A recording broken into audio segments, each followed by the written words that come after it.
Tones Telugu stories.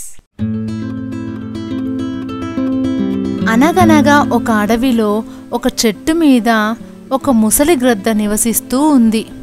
అది బాగా ముసలిది అవ్వడం వల్ల ఆహారం సంపాదించుకోలేక చాలా బాధపడుతూ ఏడుస్తూ ఉంది. అప్పుడు అటువైపుగా వెళ్తున్న కొన్ని కాకులు ఆ గ్రద్ద వద్దకు వచ్చి, ఎందుకు బాధపడుతున్నావు, ఏం జరిగింది అని అడిగాయి.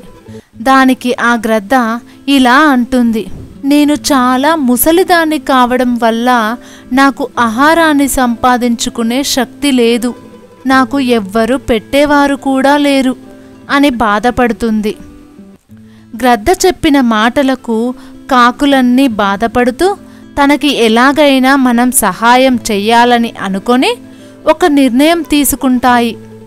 అదేంటంటే, నువ్వు మా పిల్లలందరినీ ఇక్కడే ఉండి జాగ్రత్తగా చూసుకో, మేము రోజు నీకు మరియు మా పిల్లలకు ఆహారాన్ని సంపాదించుకొని తెస్తాం అని చెప్తాయి. ఆ మాటలు విన్న గ్రద్దకు ఎంతో సంతోషంగా అనిపించింది. ఇలా కొంతకాలం గ్రద్ద పిల్లలను చూసుకోవడం, కాకులు వాటికి ఆహారం తీసుకురావడం జరుగుతూ ఉంది. ఇలా కొన్ని రోజులు మంచిగా సాగుతూ ఉండగా ఒకరోజు ఒక పిల్లి తనకు ఎక్కడ ఆహారం దొరకక ఆహారం కోసం వెతుక్కుంటూ ఈ పక్షులు నివసిస్తున్న చెట్టు వైపుకు వచ్చింది.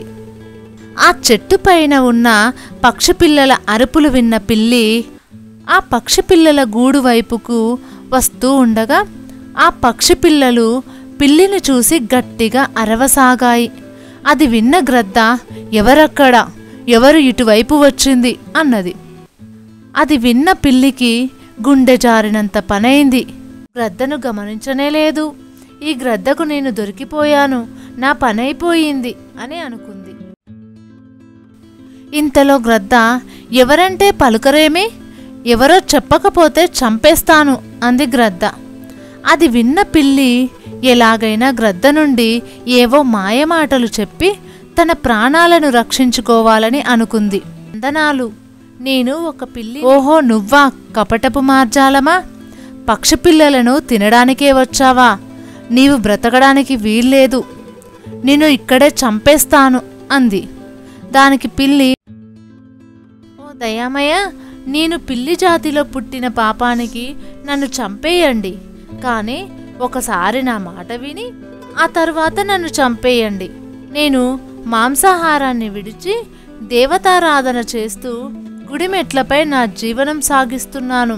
కొంతమంది మీ ఉత్తమ గుణం గూర్చి చెప్పగా విని మీ గురించి వెతుకుతూ ఇటువైపు వచ్చాను.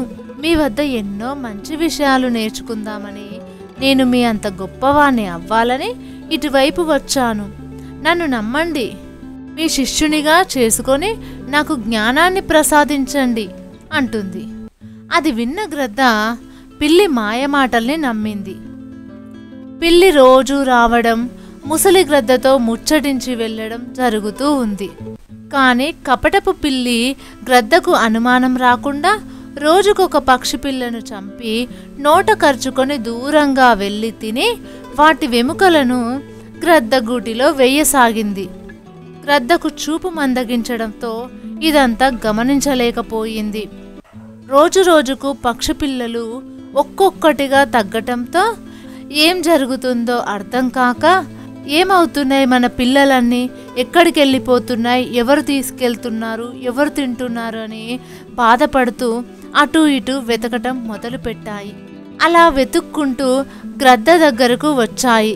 గ్రద్ద నివసిస్తూ ఉన్న కన్నంలో చూడగా పక్షి పిల్లల వెముకలు అందులో కనిపించాయి. ఈ గ్రద్దే పక్షి పిల్లలను తిన్నదని భావించి ఆ పక్షులన్నీ కోపంతో గ్రద్దను పొడిచి పొడిచి చంపేశాయి. అందుకేనండి, క్రొత్తగా వచ్చిన వారిని నమ్మరాదు. పిల్లిని నమ్మిన గ్రద్ద తను చెయ్యని తప్పుకు బలి అయ్యింది.